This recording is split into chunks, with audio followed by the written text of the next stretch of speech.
Hey everybody, I'm David Burns, EAS Certified Master Beekeeper. Got a short little video for you today. A few videos back, I had a video on how to use a refractometer to measure the various level of moisture in your honey. We experimented with honey in the comb that wasn't capped over. We experimented with bottled honey, and then some honey that I was extracting at the time. And I mentioned briefly about these little refractometers that we sell in our store for 30 bucks.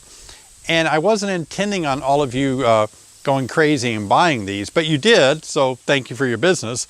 But anyway, several of you have asked me how you calibrate these. You do not need to calibrate these. These come on the money, all right? They do have a screw right here where you can calibrate them. They come with a little screwdriver. Now, several of you have been playing with distilled water. This does not come with calibration fluid. You've been attempting to calibrate this with distilled water. That's never going to work for you. So some of you, I'm making this video because a few of you have tinkered with the calibration screw and you've messed it up. It's never going to be right now until you get it calibrated. So how do you calibrate one of these that you've bought from us? There's instructions that come with it that are incorrect. They don't have the same scale, so it's too difficult to use the instructions that come with it, okay? Let me show you how to calibrate this. Now, in order to do it, what I did, I first tested it by putting I'm going to tell you what to use, putting a certain fluid on there, not calibration fluid, and I tested it. It came without touching the calibration screw, 71.5 on the bricks percentage. So you don't need to adjust it. It's not worth tinkering with, okay? But if, you know, they do sometimes tell you to adjust these a couple of times a year in case it gets changed or something. But these are just set right on the money. What is the special fluid that you're going to use? I'll show you what to use. That's all it's going to take, people, is olive oil. I think you should use extra virgin olive oil, and doesn't matter if it's organic or not. So all I do is I put, whoop, wow, that came out fast. Extra virgin olive oil like this to calibrate it, which you don't need to, but in case you need to bring it back because you messed up the screw, give this a good smear all the way across. You might want to put it on pretty thick. Close the lid with the extra virgin olive oil.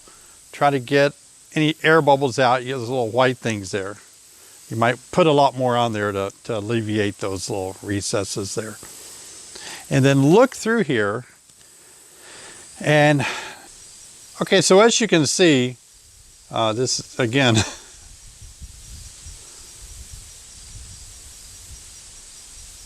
so we're aiming for 71.5. And as you can see, this baby is right on the money. No need to calibrate.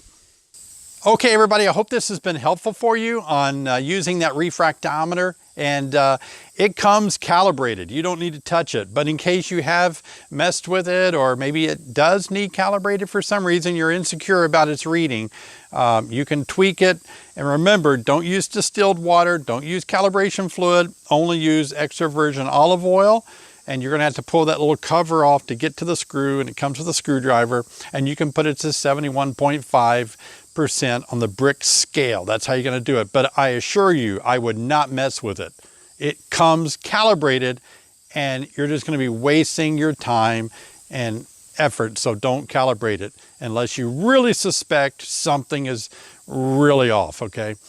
And so I hope you've enjoyed this tip. I hope it's been helpful for you.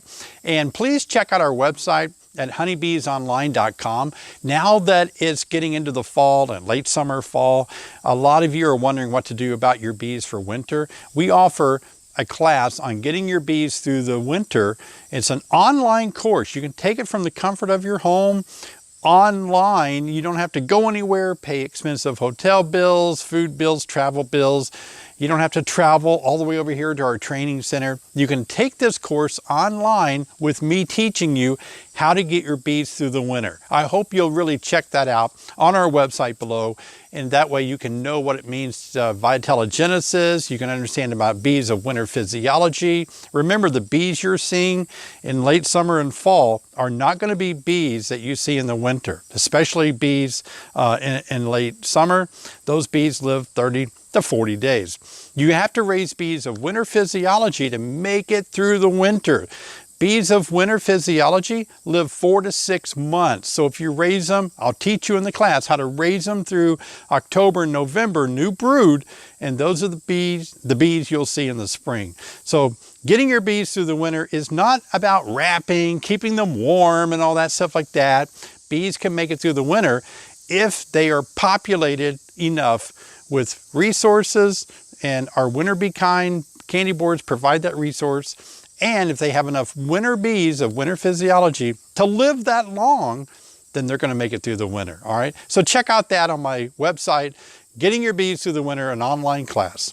Okay, so we'll see you next time. Thanks for watching this video. I always enjoy being with you. Get out there and get that honey extracted.